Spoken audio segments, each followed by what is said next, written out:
I want to take this opportunity and this time to remind the government that it is time for them to act for the issues that are facing Kenyan, the issues that are facing our common wananchi, and the issues that are facing the current generation, that the generation that are young, that are coming up in our school.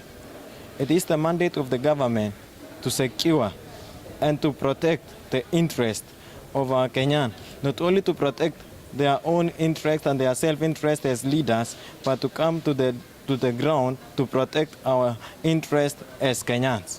That is why it is high time for now. We seek to know what really do we face as society. But as we are currently talking now is that the rate of unemployment is going up in this nation. Comrades are finishing their school and they have nowhere to go, simply because the government have not set the strategies for them to secure a job to sustain their living standard. The other thing which is coming, and it is so high in this nation, is that the life standard are rising in this nation, whereby it is so hard for Kenyans, it is so hard for the common wananchi to afford even for their basic needs, such as food. As the calamities happen, we are seeing that most of our Kenyans are suffering from things such as lack of food. They are being carried away by floods because of the poor drainage, while the government is seated there, not watching their people. So we are reminding the government to come up and to strategize to see the way that they can solve the issues that we are currently passing as the Kenyans. Remember that we have entrusted the leaders who are in power now to cater for our issues. Hence it is their responsibility to see that they have reached the needs of the people of this nation. The other thing we want to remind the people in power is that it is us who forced them to be there. Thus the power comes from people. Another power belongs to the people who are in power.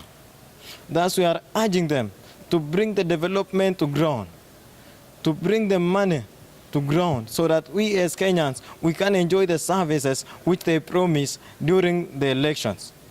It is not the time that we see that it is the time for politicians promising heaven and delivering hell. We are promising them that it is over, because it is now time for us as youth, common wananchi, and comrades to come up together and team up as in unity to address the issues that we are facing in the society and to look for the solution.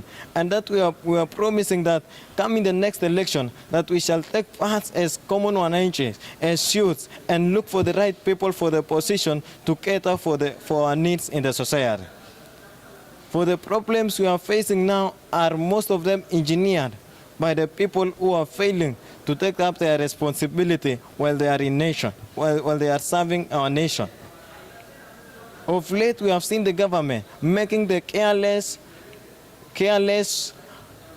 appointment, appointing the old people like they are just insulting the young people in this nation.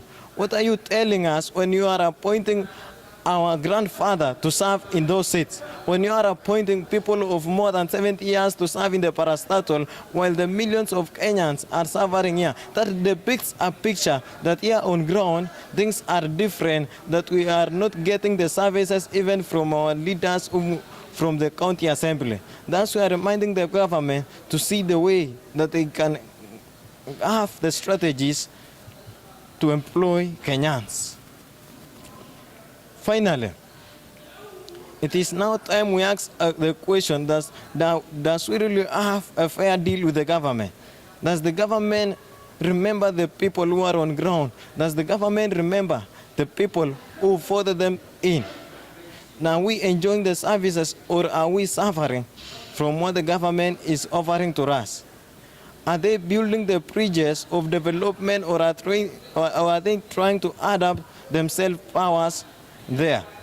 Thus we are reminding them, the government, to look closely to the deal that we set in our constitution to come and protect the interest of us that we are having on ground. It is now high time we come up to see and the government to see the way forward for this solution. Thus, we are going to change by ourselves. The revolution not only starts from up, but starts from us Kenyans for coming together and uniting our ideas and converging away and taking away the things that are hindering us, such as corruption and tribalism, and put them away as we gather out our ideas and unite and take our nation forward. Thus, it is time for us to unite. Thank you.